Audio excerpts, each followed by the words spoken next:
I don't know.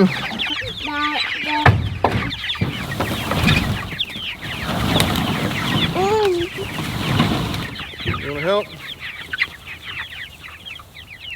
Pull hard. There we go. Thank you.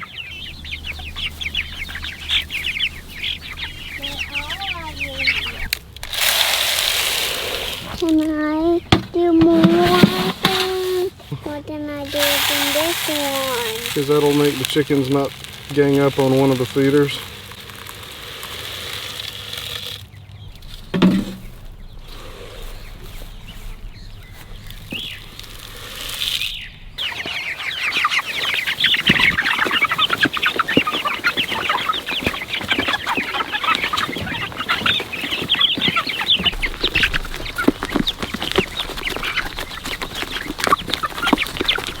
They're kind of like little piranhas with feathers.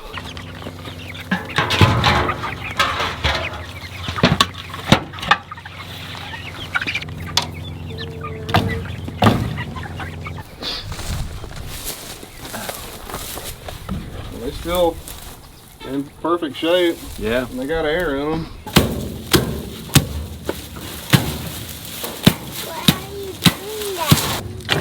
Was it fun? Okay, did you cook outside? That's a lot of fun. Camping, cooking outside is a lot of fun the first 2 days. Yeah, right, and after that, it's about enough.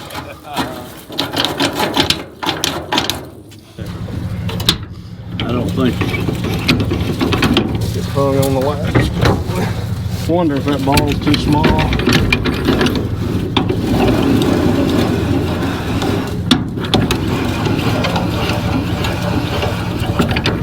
here's your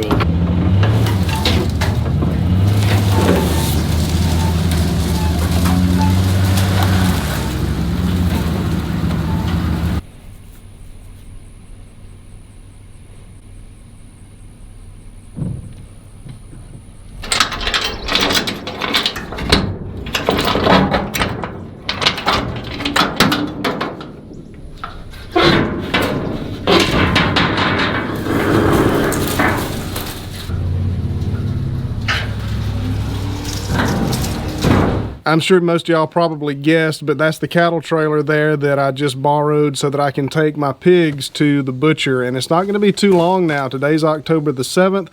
October the 12th is when they're going. I got to have them there 7:30, 8 o'clock in the morning. And that's going to be it. That's going to be the end of this first pig raising adventure, which I've pretty well enjoyed. First, though, we're going to take and back that trailer into the pig pen. But before we do that, I've got a whole bunch of food right here that I'm going to feed to the pigs. It's just a bunch of stuff. I defrosted the freezer yesterday to make room, of course, for a pig, and lots of this food just needs to go. It's stuff that we are not going to eat, obviously, and we're going to take it and then feed it to the pigs. Hot dog buns, cookies, hamburger bun, tomatoes, gluten-free cinnamon raisin bread. Feel pretty good. Y'all get the picture. It's the same junk that's in y'all's freezers.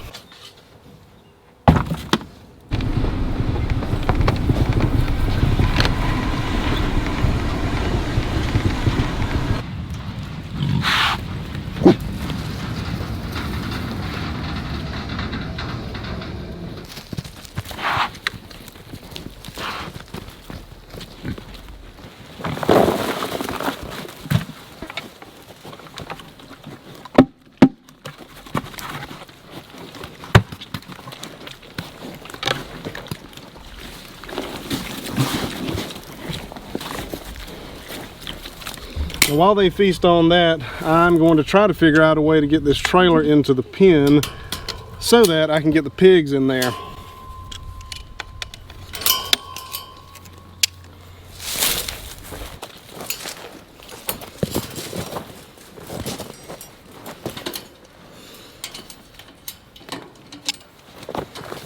Oh, I didn't think this through.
This has really worked out remarkably well. I was afraid I was going to have to put some kind of a ramp right here so that the pigs could get up in here, but you can see the bottom of this trailer, or the inside of this trailer at least, is pretty well on the ground. So that's going to be good. I don't think they'll have any trouble at all stepping up into there. And what I'll do is I'll just start feeding them inside of this trailer so that they're used to it. And this coming Wednesday, I'll just shut the door. I've got the trailer in the background. I'm kind of hoping that they'll go in while I'm filming here, but this is, hey,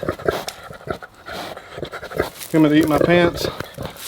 So this is kind of an idea I got from Just a Few Acres Farm. I've followed Pete for a while now, and he's actually the one that inspired me to try to get hogs and grow my own meat and that kind of stuff. But what he does, and a lot of y'all watch his channel, I know, but what he does is he'll just back up his trailer to his barn, and he'll kind of finagle it so that the electric fence, or the fencing rather, is kind of attached to the trailer, and he'll just feed the pigs on the trailer. They'll get used to getting up in there, and he just shuts the door, and it's pretty simple. That was kind of my thought, but I thought it would be way more complicated to try to finagle the electric fence onto the trailer than it would to just drive this in here. So that's kind of what I decided to do, and we'll see how it works. Hopefully it'll work okay. I don't see why it won't, but we'll just see.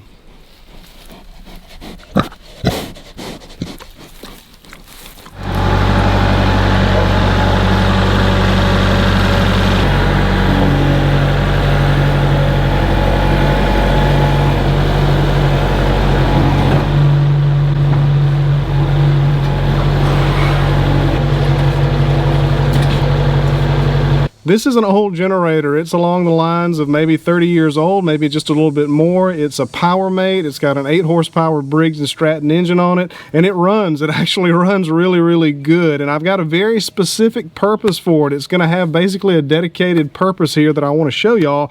But first, what I want to do is put some new fuel line on it, a new fuel filter, change the oil in it, and just kind of do some maintenance things to make it last even a little bit longer.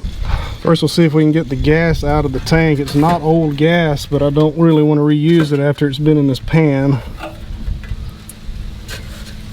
While that's going, I'll start working on these fuel lines. Well, that came off way too easy.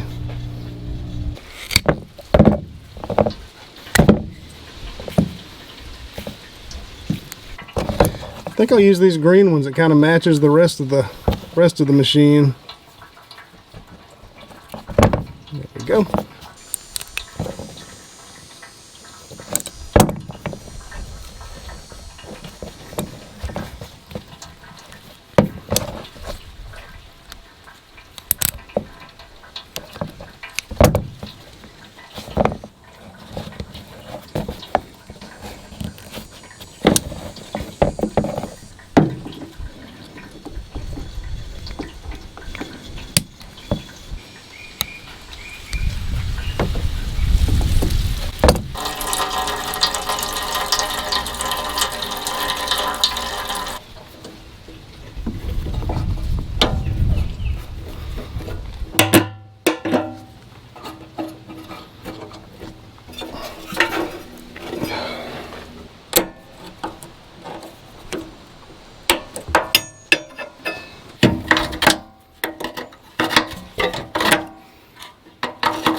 Try to find somewhere to sit where there's not any motor oil here.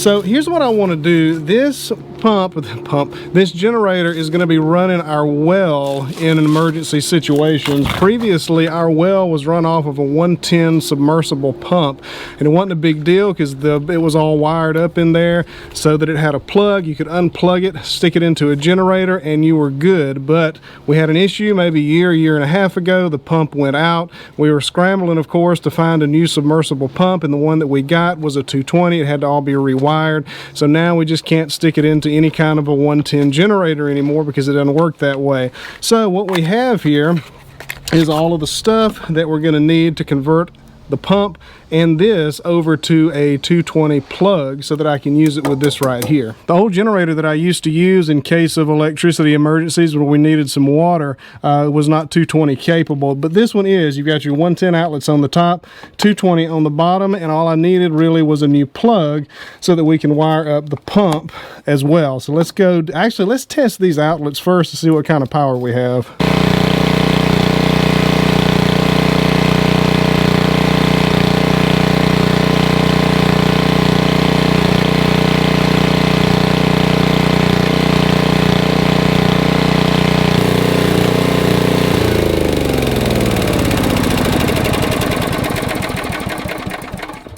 So I'm not a multimeter expert by any stretch of the imagination, but it seemed like I got a pretty good reading on all four of those outlets. So I think it's going to run this pump just perfectly fine.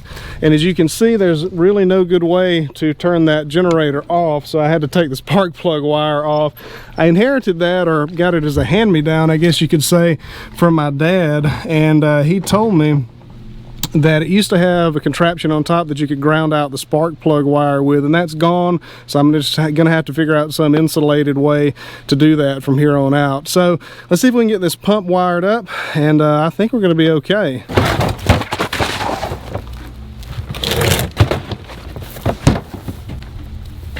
All right, so I got that finished up. I didn't film it because I was just trying to go fast, and this is not an electrical how-to video. I'm the least qualified person to make electrical how-to videos, but I did get it done, and it does work with the home power off of the grid. It works perfectly fine. So now we're going to plug it into the generator, and we're going to see if the generator is strong enough to pull the pump. I think that it is, but we're going to see.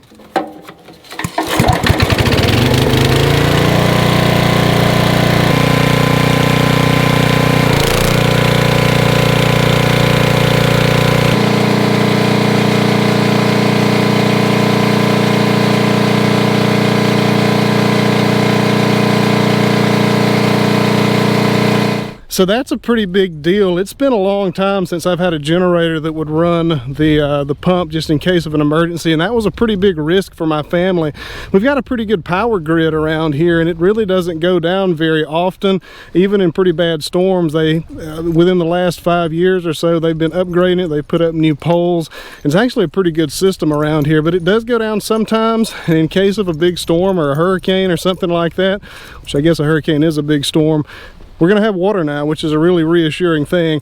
This video is just about done, I think. Let's go check on the pigs one more time and see how they're getting used to the trailer.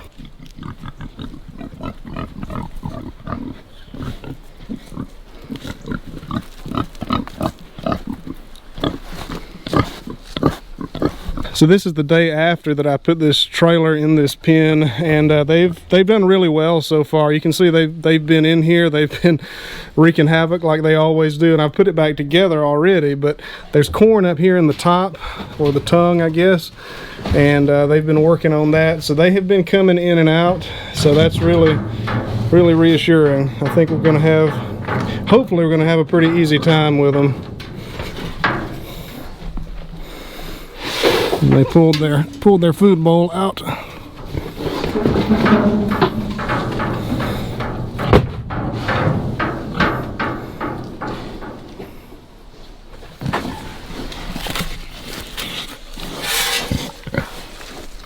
So that was pretty easy. I hope it's easy in 4 days. Thanks y'all for watching, and I will see y'all on the next one. Let's do one more thing.